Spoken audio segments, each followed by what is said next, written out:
everybody. It's Matt and Jennifer Lucas with the franchising company back for another Zor Zoom interview. Today, we're going to be talking with the folks over at Hole in the Wall Drywall Repair.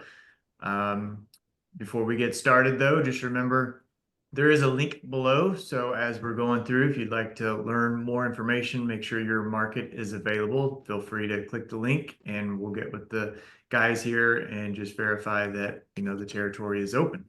And then a quick teaser before we get started, just some key points about Hole in the Wall. So first of all, it's very niche. I always say that incorrectly.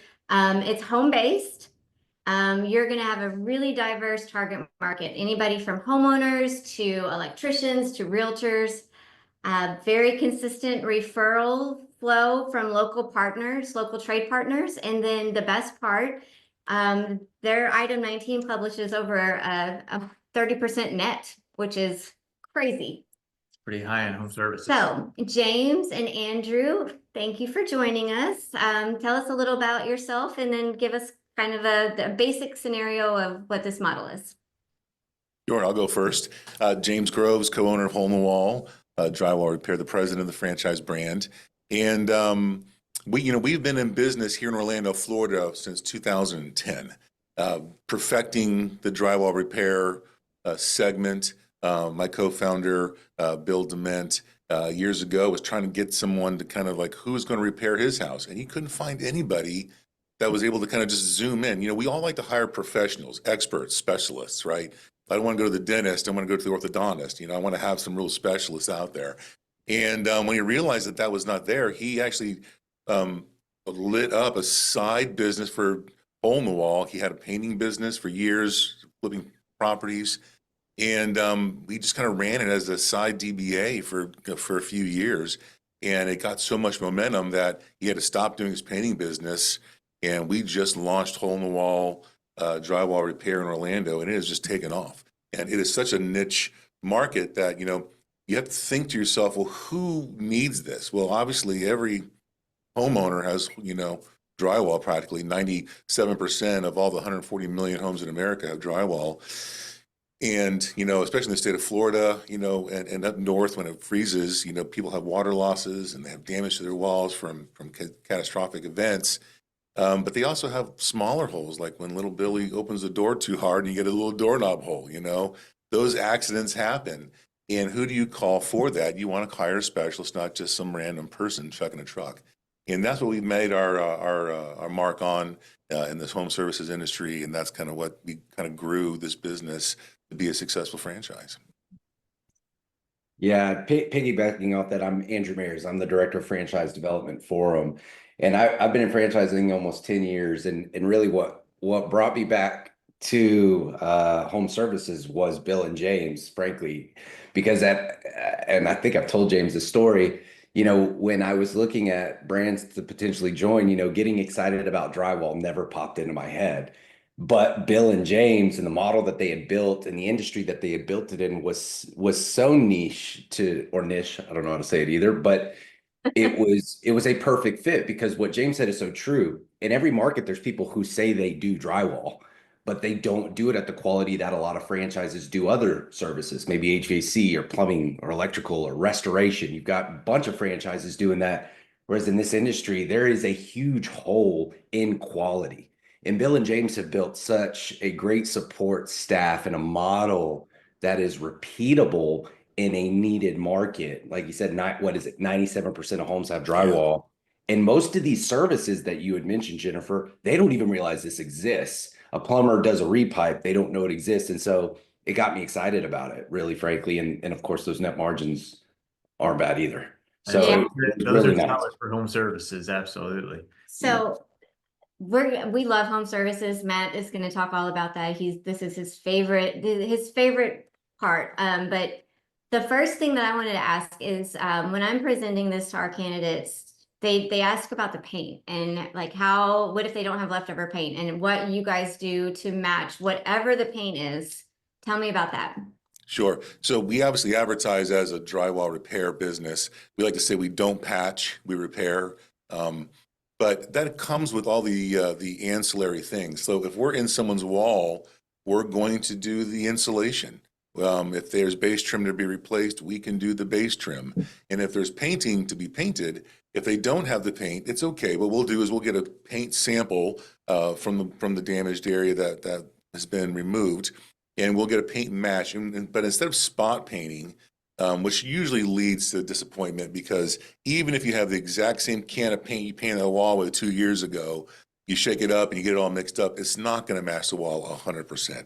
So to mitigate that is we just do it corner to corner, floor to ceiling, right?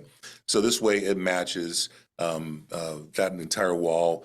The shadows in the corners, you won't see that there's a difference. So it's an easy process. We don't advertise that we paint because we don't want to paint the whole house, but we absolutely will take care of the customer and paint the repairs that we do.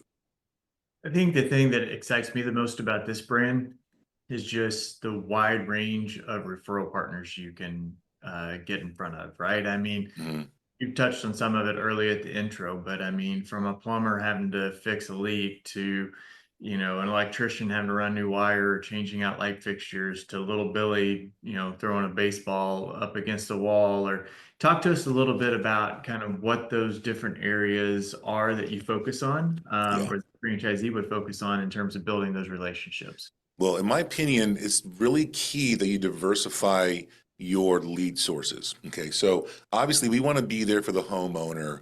The B2C is super important. We have a target that we call her Helen the homeowner. She's that, you know, the soccer mom with, you know, 2 kids and a dog. She's trying to make sure she gets her house taken care of for her family. And those are great. Those are wonderful referral sources and lead sources for us, because we can solve a problem for them. Obviously, the husband can probably do some drywall repair, maybe not up to our standard, obviously. But, you know, when the reality is I can make coffee at home, but for some reason, I still go to Starbucks. You know, it's just at that same caliber. And so when you know, so half of our business is there, and that's great for cash flow. That's great for reviews. Our Google reviews come from our homeowners a lot of the times. But what we really learned, especially during the pandemic, we are kind of pandemic proof. We are essential. So the B2B came really, really important. We work with, just in Orlando alone, over 21 solar companies. So when Tesla does a power wall, they always leave a scar in the drywall when they run the new conduit. And they need a trusted referral source, a trusted partner with excellence that they can tell their homeowners, we have someone come to take care of that. And that's where we chime in. And we go and we make it like it never happened, right? And when you think about all the other B2B that's out there, it's really kind of limitless. We have pest control companies that remove bees from inside of walls and attics, or they remove, you know, squirrels or rodents from walls. They got to dump into the walls. Or perhaps there's termites and they have to puncture the walls to remove the termites. TV repair people, when they're mounting TVs, they always like to run cables. They need some touch-ups. Realtors, property managers, move-in, move-outs. Those are key. And so when you think about the dozens and dozens of other trades that are out there, we call them Tony the Tradesman. That's our avatar for them. That B2B is so essential, because even when the pandemic happened, roofing companies, which I do about 40 roofing companies in Orlando alone that we partner with, they still have roofs to repair. You know, the restoration companies still have damage that need to get taken care of. So we were able to be working the entire time during the pandemic, never took any time off. And that is consistent work. So the revenue stream is great. Homeowners bring that constant, steady flow of cash flow, because I do a job in your house and you write a check, I walk out the door. I work for a restoration company. I do a job, and a couple weeks later, I'm getting a big check. And those are the trusted referral sources that we'd like to build and train our franchisees to go build the relationships in your community, because it's so needed. Drywall repair is everywhere, and make sure that you rise to the top and have a trusted brand like Hole in the Wall. Well, so I was writing down some of the referrals and how many you have, and you said what, 20 solar companies? Yeah, 21. At 21, 40 roofing companies. I bet there's not 20 drywall companies. So I like that there's so many home Your service. competition is fairly limited. Obviously the big drywall companies do installations. They don't want to do the smaller jobs. Handymen can do some, but you don't know the quality. And then maybe a painter. There's a couple drywall people out there as well, but even in Orlando, they're all here and we still smoke them. And the problem with that is in the industry, like I cut my teeth in the trades with plumbing, HVAC, electrical companies who had nobody to refer to, and the ones that did, they wouldn't show up on time, they wouldn't do quality work. So there's really nobody in the industry that they can refer, that they have a consistent process as other franchises do. So they can't trust to refer somebody. So they leave it up to the homeowner. And that's why this space is so important. And I say, like, James, it's the most untapped part of this industry is the B2B side, 100%, because most of them don't know this exists. Yeah, I mean, I think as a franchise owner, it'd be my first target, right? Is going out and creating those relationships with every one of those, trade service folks, restoration companies, and anybody else that could possibly be a referral source that needs me as much as I need them, kind of thing. The other thing I love about it is it's not seasonal, right? I mean, this is indoor work, so it's year round. It doesn't matter if you're up north, out west, down south. Like, this is needed everywhere, right? Yep, as long as you can get to the job site, right? As long as there's not too much snow on the ground, you can absolutely do it. We are working inside. Sometimes the conditions there's no AC. If you're in a garage, it can be a little bit hot.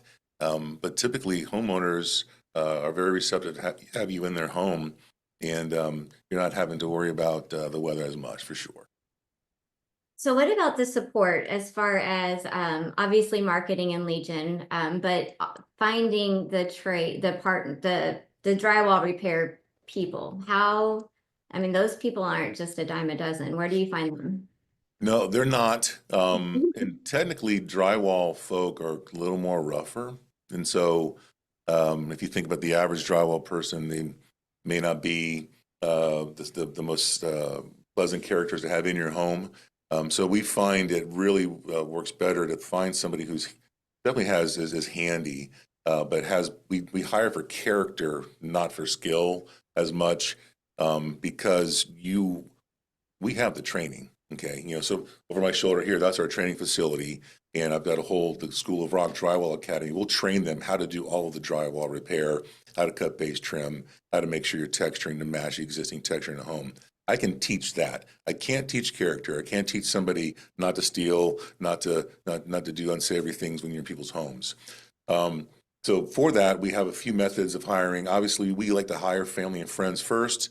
Whether it's a church Bible study or someone from a chamber that has a child or someone who's looking to change careers, those are great places to start.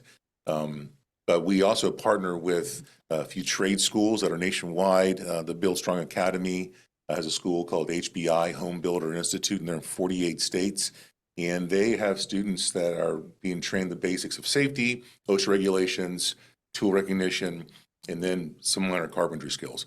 And so then we tap into them, we do their job fairs, as well as we're working with a company coming up soon called Career Plug, to where we'll be able to blast for all of our franchisees, all of the openings nationwide, and they blast it everywhere that we can't do it necessarily as fast as they can. So we want to make sure we help them find the right employees. Obviously, we have all the interview questions and just things to look for. To kind of help them through that. But it is a challenge. Employees are a challenge. But once you find one or two key employees, sky's the limit. So talk to us a little bit about your investment level. Yeah, so the investment level is really on the low end in home services. What you'll look for is 80,000 to 170,000 right now, and that's really everything. Bill and James have really going back to something James said in regards to the investment is before they even started franchising, James Groves and Bill DeMint had put systems in place that are franchise level, including discounts on, certain pieces of equipment, marketing setup, training setup. All of this was set up. So as a part of that investment, James, has negotiated a lease program with Dodge Ram ProMaster that decreases the investment by 25 to 30 grand. Even though that's in the item 7, it's still going to be a little bit lower on that end as well. And of course, you're not starting out of a brick and mortar, so that makes it so easy, starting it out of your home, having the lease program set up that James has where they wrap it, outfit the van for you. I mean, really, and also here's another key thing why it's low. There's no inventory. Like there's almost limited. Drywall's not expensive. You have to get wrap, mud, all the things that they have they're not that expensive. So you're not storing a bunch of inventory. You're not buying a bunch of inventory. So it makes it very easy to get to profitability and scale it into profitability. And that's what they'll hear from franchise owners. And so that's what keeps that low, that investment, even on the lower end of that range I gave you, is there's just not a lot to it to get this thing up and running. So, and that brings up a good question too. So the franchise owners, are they just running to Lowe's, Home Depot to pick up drywall mud, or, are they going to, building suppliers, or you have a national supplier? What are, We have last column pricing with Sherwin-Williams, and believe it or not, they do more than just paint. So all of what we call sundries, that's going to be your plastics, your tapes, because obviously for us, we're in people's homes that are lived in. We want to protect them, and so we make sure that we cover everything to make sure that all our drywall dust is contained. And so that's all usually from Sherwin-Williams. Even the drywall mud is going to be from that supplier. We've got rebates built in. That's there because most of our repairs are smaller to start, especially if you're starting out as a franchisee. You're not going to be doing these large commercial jobs or anything like that right away. You can kind of get away with going to the Home Depot and Lowe's for some of the other, like drywall itself. That is typically something we have a supplier in Orlando, and then there's national suppliers that as we grow in our franchise, we'll develop more relationships with them. But my trucks can hold 10 sheets of drywall, and 10 sheets could last some of my crews, 2 weeks, so it's not that big of a burden. Awesome. Well, what about the size of the territory? And are people doing more than one, or? Yeah, thank you. So 250,000 population is where it starts at. We average about 2.5 territories to start off with per franchisee. A lot of the metrics you look for here are things you would think about in home services: median household income, average household income. You'll hear our franchisees say, the 3-2 houses are their number one business, the 3-bedroom, 2-bathroom Helen homeowner. I mean, that's where the money is, especially on the residential side of the business. But we'll also look at things like commercial properties and rental properties, because of course we're doing a lot of targeting in the commercial space. So there may be some unique territories that may not be a fit on the residential side, but actually can bring more value because they have a lot of commercial businesses in it you can build relationships with. So for example, downtown areas, they could be a little bit more valuable on the commercial side than some of those suburban areas. So that makes sense. What about the avatar that you're looking for in a franchise owner? Is there any specifics that you're looking for? Well, but that's funny. James and I are looking at each other because we've talked about this ad nauseum. So there's a few things. So, serving the community is a really big thing for Bill and James. People that want to get out there and build relationships, absolutely, I think is a big part of this. People, you hear this a lot, but genuinely, Bill and James, people who want, to serve with honesty and integrity. We're not trying to be the most expensive or the cheapest. It's fair, competitive pricing that we're getting out there and doing. So, they're going to ask me questions like, are they, are the candidates showing up on time? Are they being honest with everything? Do they have a desire to serve their community? These are all things that are really a big deal in what we do. The sales thing gets thrown around there. That's not necessarily a necessity. It's more about building relationships in the commercial space, right? Because, the residential stuff we can help with, we guide with, we build their social media, we build Instagram, Facebook, all that stuff. That's going to be coming in. But certainly we want people who want to get out there and build those relationships, I would say, or hire a GM that's going to get out there and do this. We're not looking for someone who just wants to buy a career. We want someone who wants to build an empire in their neighborhood, in their communities, because, if the owner is in the truck long term, they're not able to work on their business. They're always busy inside the business. And it's a struggle. I mean, when we started this business, that's kind of what we did. But we've built processes now that we can kind of like take our franchisees, and they're basically starting on second base.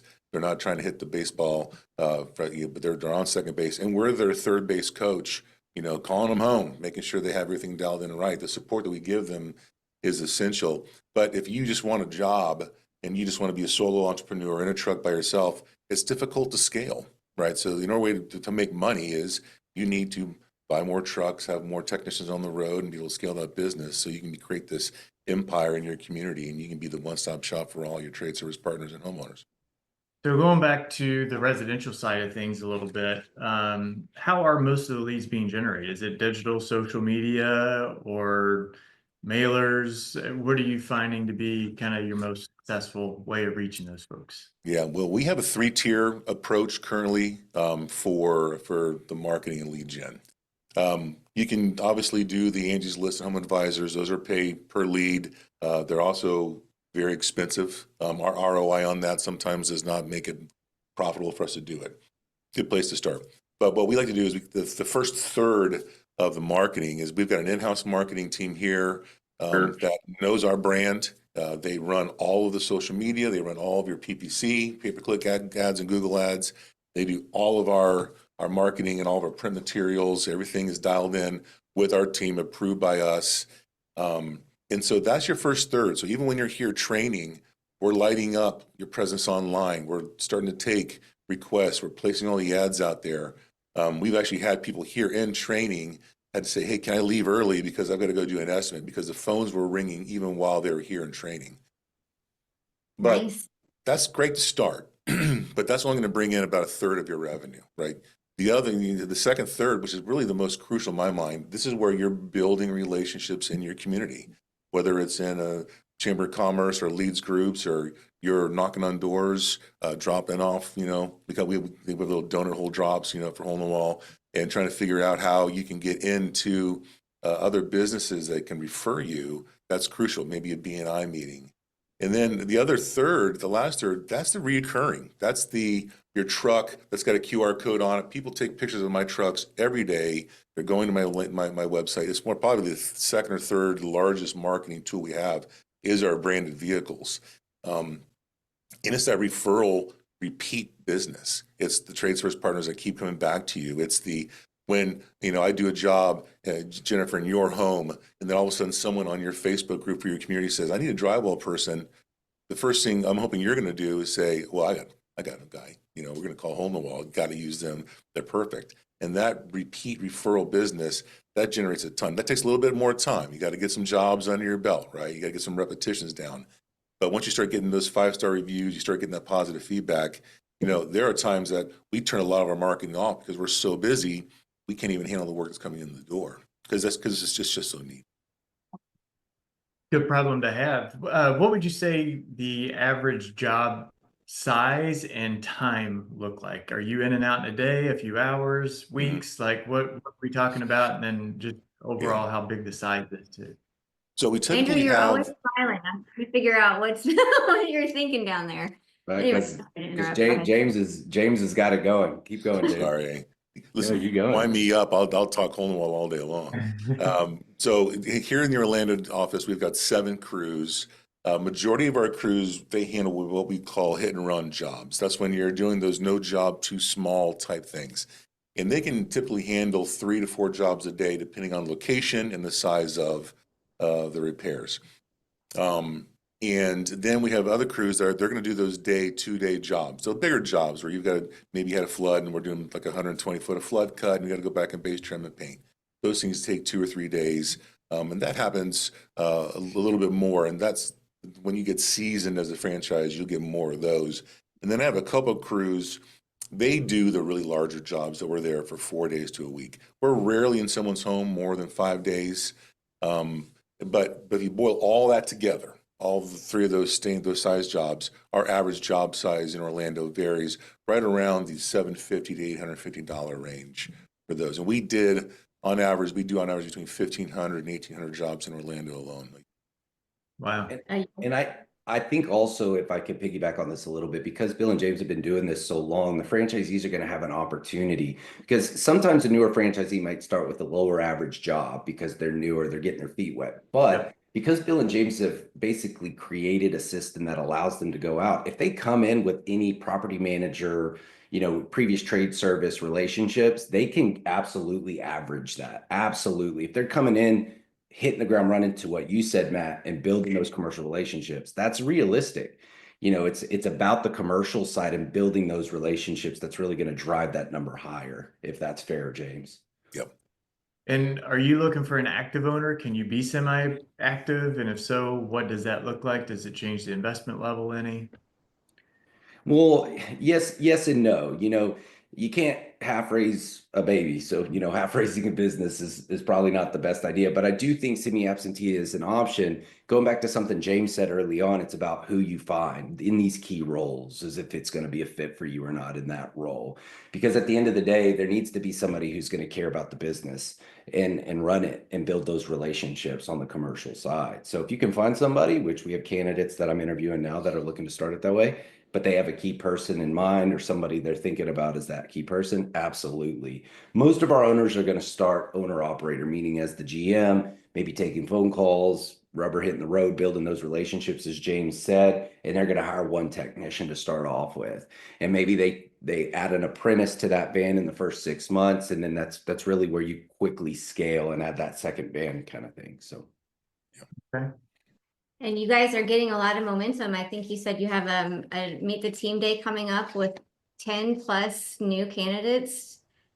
That's awesome. Yeah, So we're doing a monthly now. I mean, we got a founders call this afternoon with, I think, 5 candidates already just in line. So a yeah, lot of we'll have momentum. probably 4 or 5 at the March the 28th meet the team day.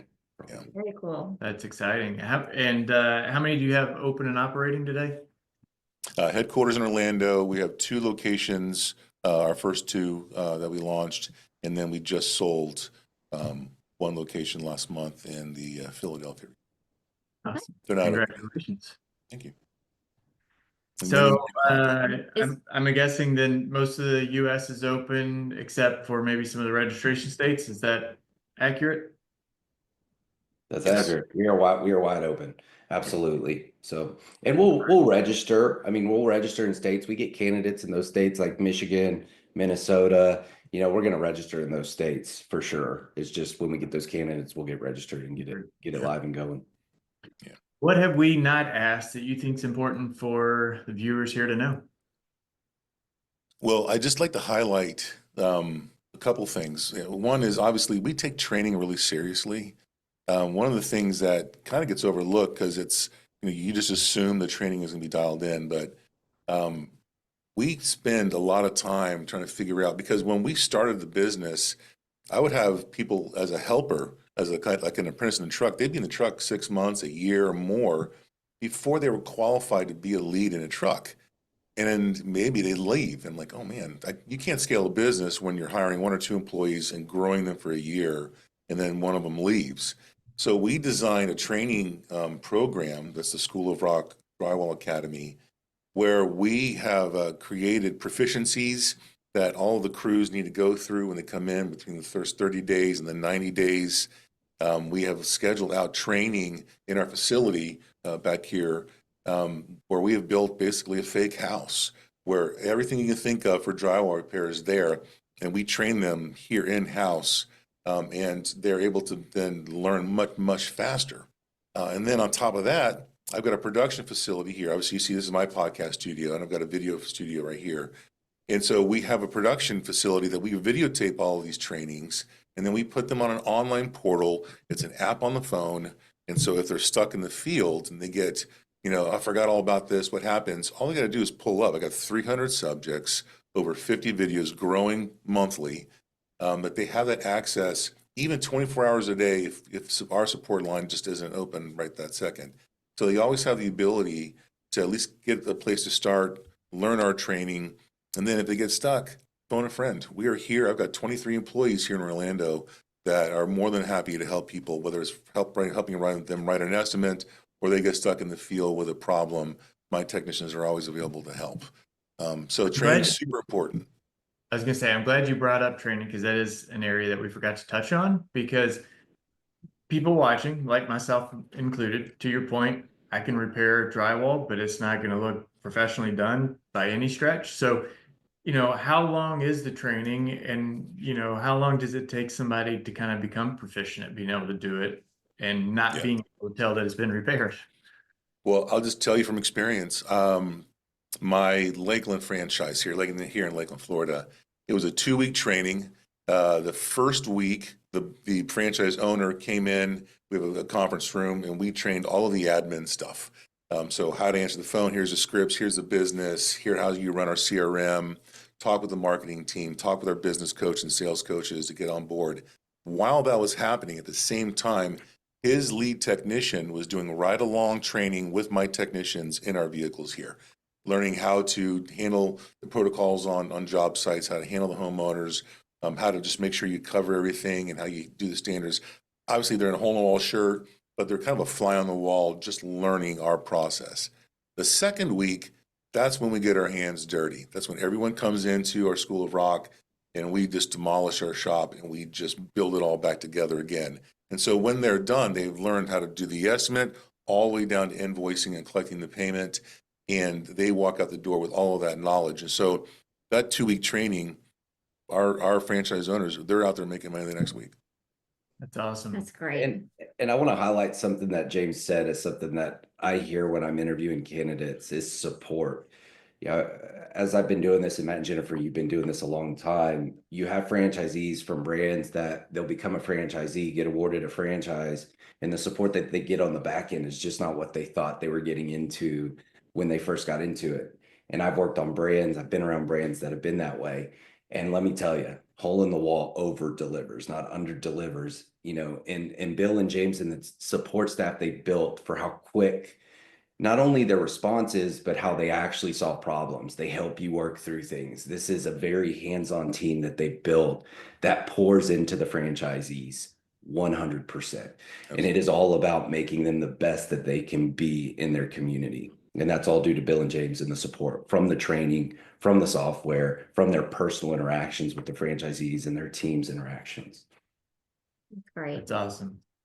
Well, guys, thank you so much for taking some time here today. We really appreciate it. And again, those of you watching, if you'd like to take the next steps, click the link below or shoot me a text at 270-215-2844.